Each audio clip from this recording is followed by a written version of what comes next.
বন্ধুগণ, সুতরাং আমাদেরকে আপনি ভয় দেখাবার কে? যারা আমাদেরকে ভয় দেখিয়েছেন 17 বছর এই বাংলাদেশের 18 কোটি নাগরিককে আপনারা ভয় দেখিয়েছেন।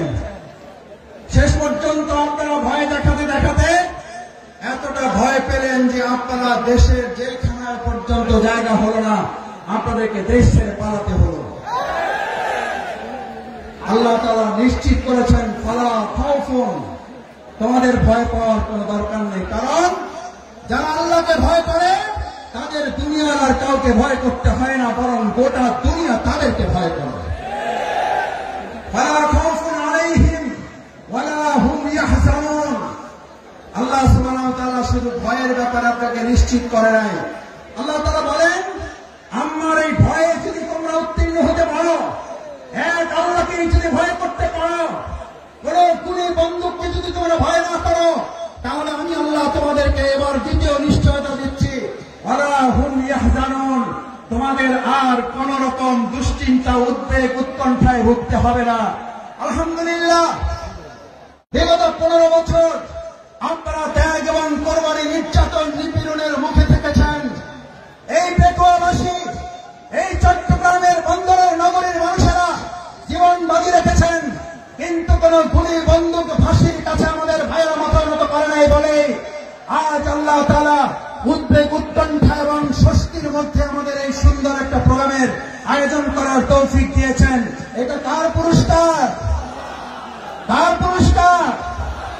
আমাদের পূর্ণ পুরস্কার এখনো আমাদের হাতে আসে নাই।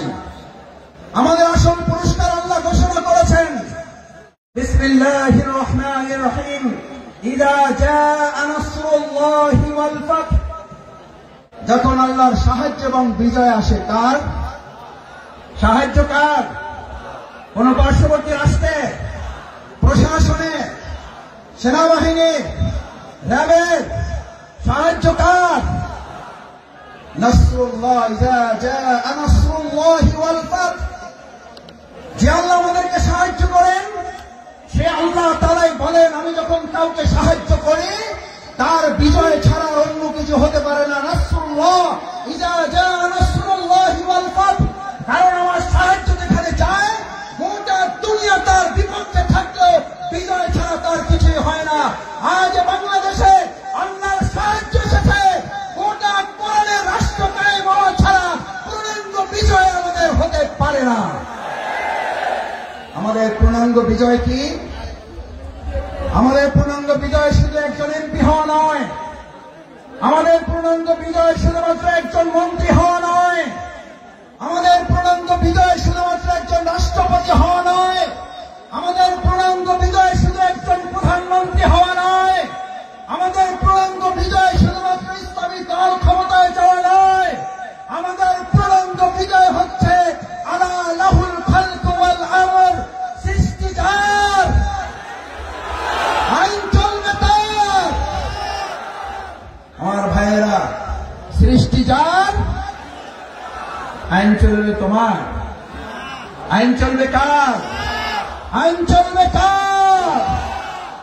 বাংলাদেশ আজ সেরকম একটা সুন্দর কল্যাণমূলক রাষ্ট্র বিনির্মাণের জন্য এখানে যারা এসেছেন, কোরআনের প্রেমে যারা বসেছেন, কিসের উপরে বসেছেন এটা চিন্তা করেন নাই। আপনার মাথার উপরে ফ্যান আছে, লাইট আছে, বাতাস আছে, নাই চিন্তা করেন নাই। আজ এখানে যারা এই কোরবানি পেশ করে কোরআনের ভালোবাসায় সমবেত হয়ে গায়ে গা লাগিয়ে লক্ষ লক্ষ জনতা এখানে হাজির হয়েছেন, এই লক্ষ জনতা যদি আজ একটা আহ্বান এখান থেকে নিয়ে যেতে পারেন, রাসূল করিম সাল্লাল্লাহু আলাইহি ওয়াসাল্লাম এরকম মজলিসকে সামনে রেখে আমার মুসলিয়ানে কারামগণকে উদ্দেশ্য করে, এই জামানাকে উদ্দেশ্য করে রাসূল করিম সাল্লাল্লাহু আলাইহি ওয়াসাল্লাম সাহাবীদেরকে স্মরণ করালেন।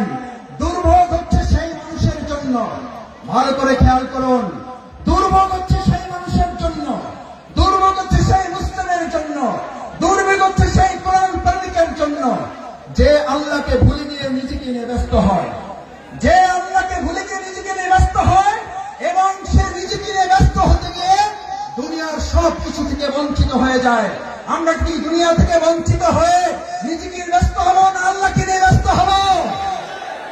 আমার ভাইয়েরা আসুন, আজ সেই কারণে রাসূল করিম সাল্লাল্লাহু আলাইহি ওয়াসাল্লাম বললেন, আব্দুল্লাহ ইবনে মাসউদ হাদিসটি বলে আমার কথা শেষ করে, আব্দুল্লাহ ইবনে মাসউদ রাদিয়াল্লাহু তাআলা আনহু قال رسول الله صلى الله عليه وسلم ويكونون ما لا يفعلون। তোমাদের মধ্যে এমন একটা সময় আসবে, কোরআন শোনার লোক থাকবে, কোরআন জানার লোক থাকবে, কোরআনের আলোকে সে হয়তো পথ চলার কথাও বলবে, ইয়াকুনুনা মা লা ইয়াফআলুন, কিন্তু কোরআনের আলোকে সমাজ এবং রাষ্ট্র পরিচালনার লোক পাওয়া যাবে না। ওয়া ইয়াফআলুনা মা লা ইউমারুন, আবার কিছু কাজ করলেও কোরআনের পূর্ণাঙ্গ রূপ বাস্তবায়ন হবে না। আজ এখানে যারা আছেন, আমরা কি কোরআন বাস্তবায়নের জন্য সবাই রাজি আছি? ইনশাআল্লাহ সবাই কি রাজি আছি? ইনশাআল্লাহ।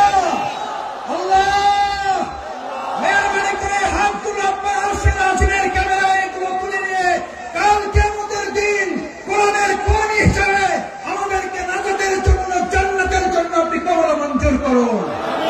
আল্লাহ এই আয়োজনকে বাংলাদেশের জন্য কবুল করুন, কোরআনের সংসদের জন্য আয়োজনকে কবুল করুন, কোরআনের রাষ্ট্রের জন্য আহ্বান আয়োজনকে কবুল করুন।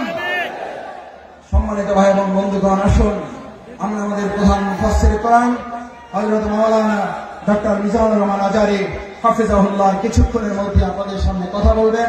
আমরা দোয়া করি অন্যান্য ওলামায়ে কেরামগণ আরো কথা বলবেন।